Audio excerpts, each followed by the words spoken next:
10 წელზე მეტია ტესტავ მოტოებს.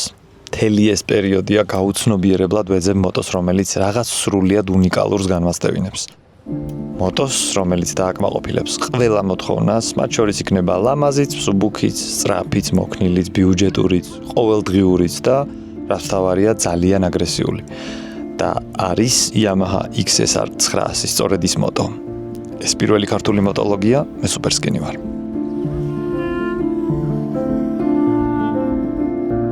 თბილისი საბოლოოდ ჩამოყალიბდა ადგილად, სადაც მოსახლეობას დიდად გულზე არ ვეხატებით. მოვახერხეთ და ვასოცირდებით ხმაურთან, უპასუხისგებლობასთან, მაგრამ პრინციპში სულ ასე იყო. უბრალოდ 10 წლის წინ ბევრი არ ვიყავით და დიდად არ ვჩანდით. დღევანდელი ქალაქი კი მოტოს ვეღარ იტევს. ყველაფერი, რაც ორბორბლიანი ტრანსპორტის შესახებ ვიცოდი და მჯეროდა, ძალიან სწრაფად იცვლება.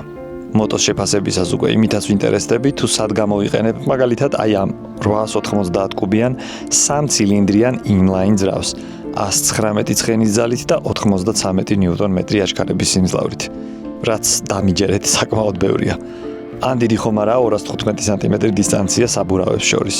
არ ვიცი და უკვე იმასაც ვფიქრობ, რომ სკუტერის გარდა ქალაქში ყველაფერი მოუქნელია, მაგრამ მოდი მეორე მხრიდანაც შევხედოთ. რაციონალური ადამიანი მოტოს არ იყიდეს. ეს მხოლოდ ტრანსპორტი არაა. ეს ფუფუნება და საკუთარი თავი საკმარისად უნდა გიყვარდეს, რომ მას ამ ფუფუნების უფლება მისცე. ეს $12,000 ბორბლებზე, რომელიც ერთმა პატარა შეცდომამ შესაძლოა ჯართად გადააქციოს, რომ აღარაფერი თქვათ თქვენს ჯანმრთელობასა და სიცოცხლეზე.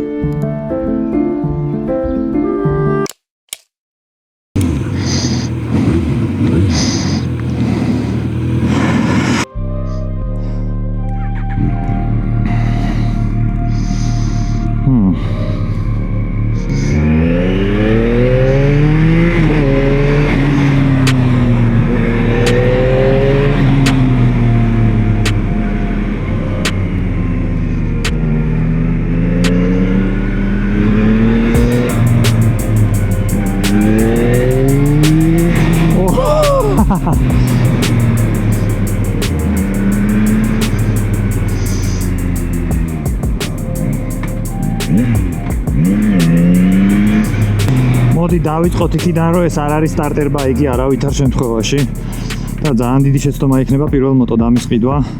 ჩვენი ვალდებულება არის თავიდანვე ამით დავიწყოთ ხოლმე, იმიტომ რომ იმდენად ლამაზია ეს მოტო და იმხელა ცდუნება არის, რომ თუ ცოტა მასიური ტანი გაქვს, ვერაფერი ვერ მოირგო და ბოლოს ამაზე შეჩერდე, რომ ალბათ თვალსაც დახუჭავ, რომ კაი არა უშავს რა მომივა და აუცილებლად მოგივა. quickshifteri გვაქვს. ძალიან დიდი კომფორტია quickshifteri. მოტოს პატრონის ფეხის ზომაზე აყენია. მიჭირს ცოტა შერჭობა ტერფის, რომ გადავრთო ზევით. ძალიან მაგრად რთავს, რაც უფრო მაღალ ბრუნში ვართ, უფრო რბილა და თავისუფლად ირთვება, რა თქმა უნდა. მოტოს საოცარი ხმა აქვს, არ ვიცი რამდენად აღიქმება ახლა ამ მიკროფონში, იმიტომ რომ ჩაფუჭი გნით მაგ მიკროფონი. ჯდომა ძალიან სტრიტული, რა თქმა უნდა. ნული დაძაბულობა, ხერხემალი ფაქტიურად სწორად მაქვს, თუ ხელებს გავშლი. თუმცა ოდნავ მაინც თითქოს წინ ვარ გადმოხრილი, რაც ამ კროსებისგან და ფლატ ფეხზე დასადგომი ბაიკებისგან, ოფროუდისგან ძალიან განასხვავებს. მაგრამ ნუ მაინც მაღლაა საკმაოდ, სახელურები საკმაოდ მაღლაა. იმდენად მაღლაა, რომ ცოტა მოსახლეებში სპორტის მერე დიდად კომფორტულად თავს ვერ ვგრძნობ. მეორედან, მესამედან ყველაზე ჩქარიდან პეთქდება. 3 ცილინდრი Yamaha-ს MT-ს სული, რა თქმა უნდა. უბრალოდ ოდნავ სხვანაირად შეფუთული, თუმცა ფაქტიურად იგივე არის MT-09. უბრალოდ შეფუთული არის ცოტა უფრო რეტრო დიზაინით, რომელიც მე თუ მკითხავთ ძალიან უხდება. ალბათ ცოტა სხვანაირი ტიუნინგი გვაქვს ძალის გადანაწილებით, რაც ნიშნავს, რომ არ ვიცი რამდენად ერთნაირად ჩქარდება ბოლომდე გახსნილი გაზით, თუნდაც ეს და MT-09, მაგრამ თითქოს ცოტა კიდევ უფრო მეტად მსუბუქია, ვიდრე ეს უფრო სტაბილურად დგას და აი ამ სიმძიმის გამო უფრო მეტად დაწებებული ხარ ასვალზე და ის ძალიან ქაღალდივით არის და ცოტა უფრო ტრიუმფ სტრიტ ტრიპლებს. დემპერი ალბათ აუცილებლად საჭირო იქნება ამ მოტოზე, იმიტომ რომ იმხელა ძალა აქვს და ისე მარტივად მსუბუქდება წინა მხარე, რომ საჭე იწყებს ჰაერში ფრიალს და ძალიან კარგად უნდა მიეჩვიო ამ მოტოს, რომ თამამა დააჩქარა ხოლმე თუნდაც 0-დან და თუნდაც გაგორებულზე, თქოს ვერც გრძნობ ისე მოგდის ეგ და არ არის ეგ კაი.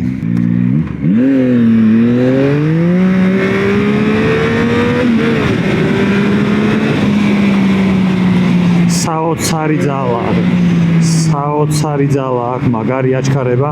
რეჟიმები იცვლება გადაადგილებაშივე, არ იცვლება. უნდა გაჩერდე და მერე შეგიძლია რომ ამას ეჩალიჩო.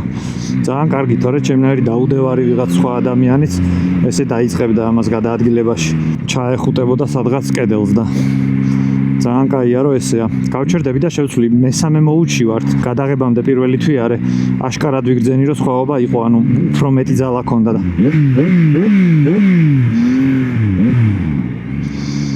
აუცილებლად უნდა ვცადოთ სრული ძალითაც.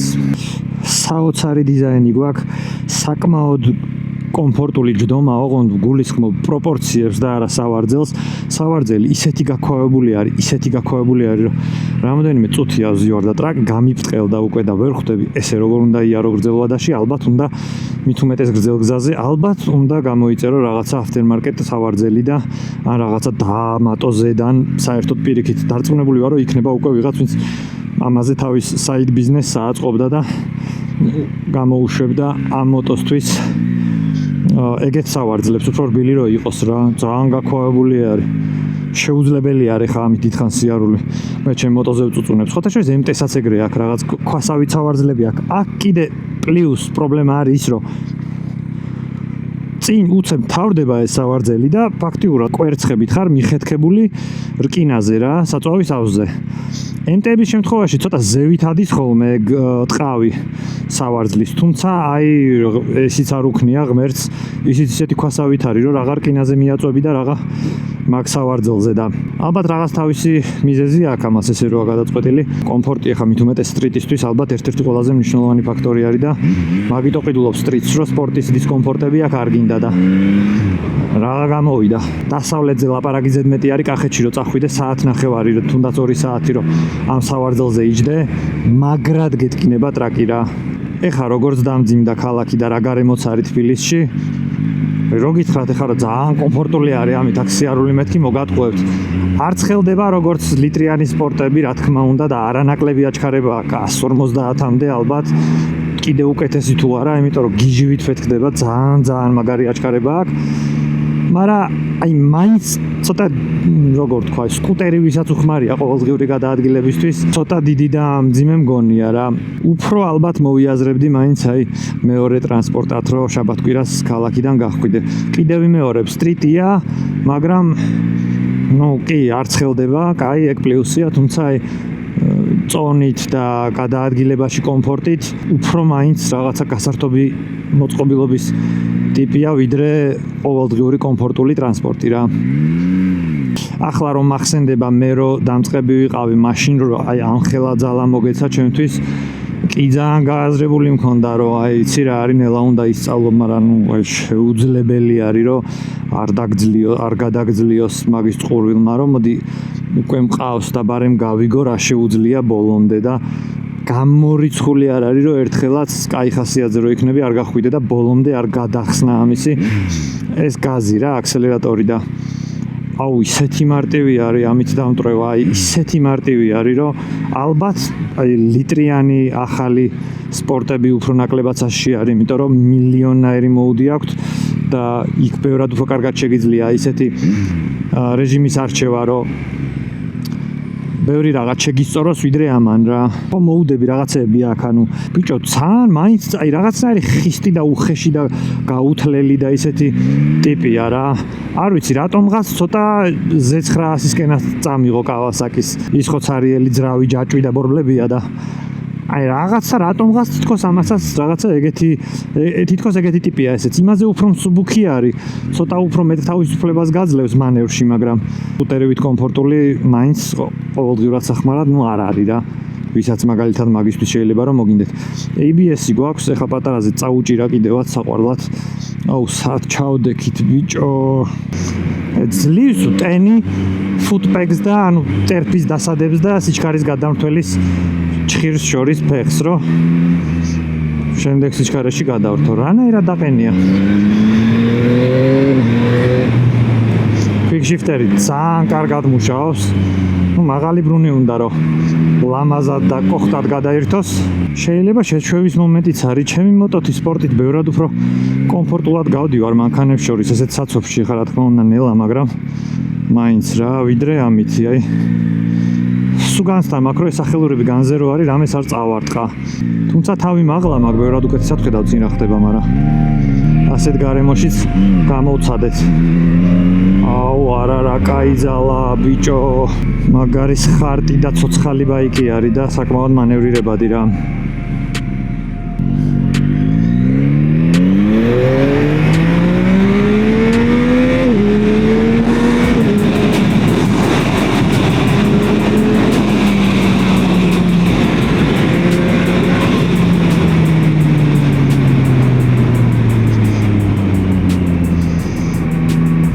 ბიჭო ცეცხლივით მოტო ძალიან კაია, მაგრამ აი სახელურები ისეთი არასანდო არის, აი ისე უცებრბილდება წინა მხარე, რომ აი არ ვიცი რა, წამში ქანაობს რა, არც ვიცი ამას დემპფერი რამდენად უშველის.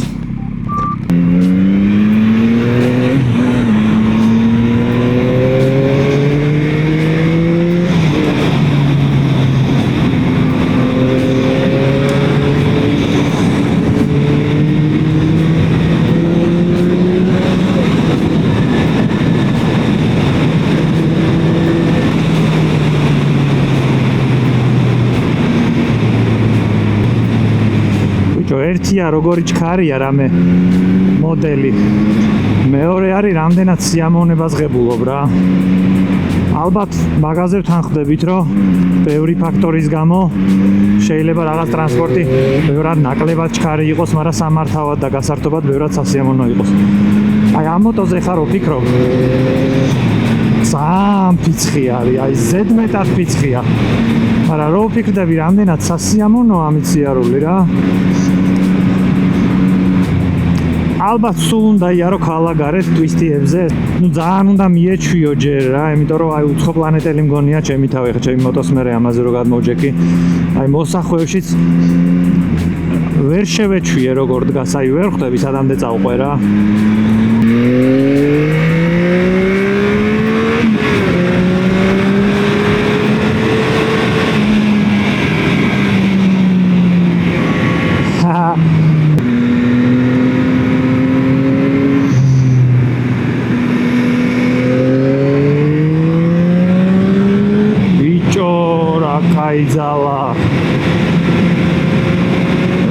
აიძალა ხო არ გადაო, რასაც გინდა იმას შვები, გადასწრება გინდა უცებ მისცემ გაზს და ცხოველივით ჩქარდება რა, ძალიან დიდი კომფორტია. კამერაში ჩართული არის სტაბილიზაცია, ეგ ძალიან უშლის ხელს რომ აღვიქვათ. სტაბილიზაცია რომ გამორთო ეს ვიდეო საერთოდ ყურებადი აღარ იქნება, ისე იზანზარებს რა, იმიტომ რომ ყველა კენჭს უგრძნობს საერთოდ. რის გამოც აი ესე გემრიელად ჩემ გემოზე მაგალითად ვერ დავდივარ. პირველი მაგას ვიზავდი რომ შევესწებოდი ისე დამერეგულირებინა რომ ცოტა უფრო დარბილებული იყო და ცოტა აი აქ რა გარემოც გვაქვს მაგაზე მომერგო რა. საბურავები ძალიან კაი აყენია, ცოტა შუაში არის გაფრთხილებული წინ სიარულისგან. ალბათ ყველაზე ცუდი სეზონი არის რაც ჩემი აი ამ არხის არსებობის ისტორიაში მახსოვს რა. გაზაფხული წელს ნამდვილად არ მქონდა ეს ფაქტია. საოცარი აჩქარება ხო გვაქვს და მუხრუჭიც ძალიან მაგარი გვაქვს, რაც აი აუცილებლად აღსანიშნავია, იმიტომ რომ აი მუხრუჭის გარეშე აი სამხელა ძალა კარგად იყავი.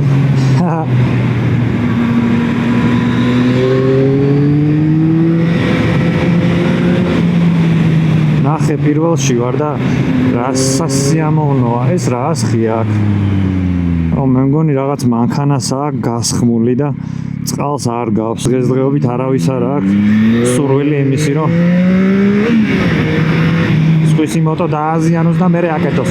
მაგრამ ნახე რა ძალა ბიჭო. ძალიან სასიამოვნო სამართავი მოტო არის, აი ძალიან. გამოვიდა ამინდი. ისეა ყველა მონატრებული, ყველა გარეთაა, მე მგონი, ვისაც მოტო ყავს.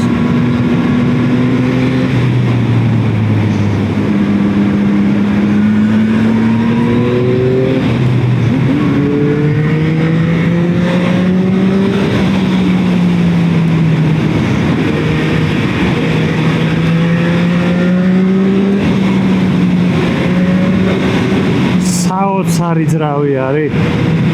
საოცარი ძალით და მაგარი кайფი არის ამის სიარული, აი ისე მომწონს ეხლა რომ მაგრამ მომინდა მაგალითად გომბორისკენ წასვლა და არა მარტო. ძალიან თუნდაც არ ბურღავს ამის მაყუჩი. აი ხმარ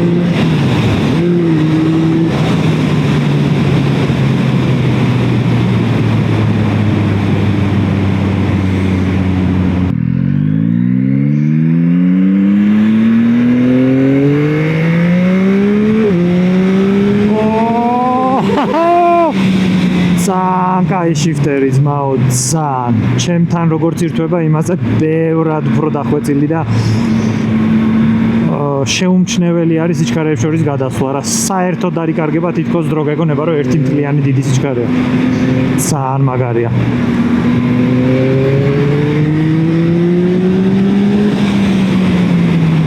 რამალე ჩქარდება ბიჭო. რა უცებ ჩქარდება ბიჭო. აი უკვე გავბრტყელდი რა. საჯდომზე გავბრტყელდი იმენა ბოლომდე. არა და რა არის ჯერ რა ვიარეთ, ვერც მივეჩვიე წესიერად მოტოს, რომ ცოტა ოდნავ რაღაცა თამამად ან მოსახვევში შევიდე, ან ვიგრძნო სადრას შვება და როგორ და აი უკვე ტრაკი მაქვს გავბრტყელებული რა. ეგ ხა საკმაოდ მარტივად გამოსწორებადი ალბათ, იმიტომ რომ სავარძელს დიდი ალბათობით არც თუ ისე ძვირად იყიდი და შეცვლი, მაგრამ ნუ მინუსია რა, გართობა მინდა, ტრაკის გაბრტყელება ხო არ მინდა.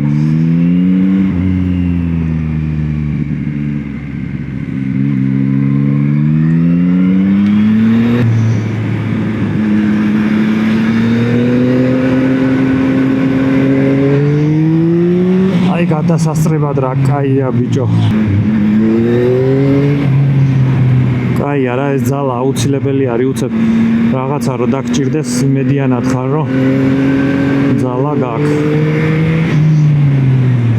ეს რაც ითოვა აქ და იწვიმა და უბედურება ეს ყველაფერი არის მანქანების საბურავებით განზე გადაყრილი რა. ტერს არ უსურვებ რომ იქ შევიდეს საბურავით ეგრევე დამტრეული ხარ, ამიტომ თუ აქ წამოხვალთ ძალიან ფრთხილად იყავით, მაქსიმალურად შეეცადეთ რომ ოდნავადაც არ გადაგიზდეთ საბურავი მან, თორე ეგრევე მომენტალურად დაიკეცება რა.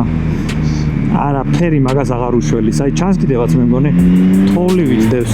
იმ სისქეა რომ თოვლივითაა დადებული ერთოები.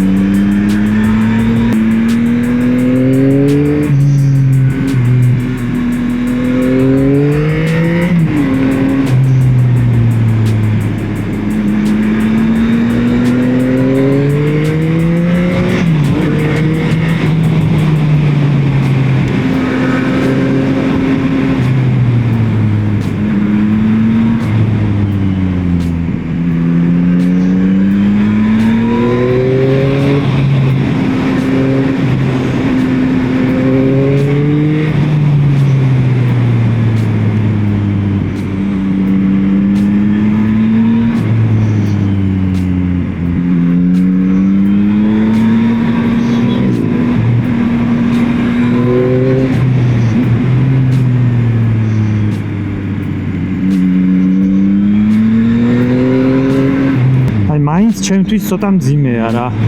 ეხლა ამ მოტოს პატრონი წონითაც და სიმაღლითაც ჩემზე ბევრად მეტია. და საბოლოო ჯამში ძირითადი კრიტერიუმი რითიც არჩია იყო რომ რაღაც ცირკის დათვით რო არ ყოფილიყო რა და ბიჭო რავი მე მგონი აი დიდი მაქვს რა და აი ვერ ხმარობ რა.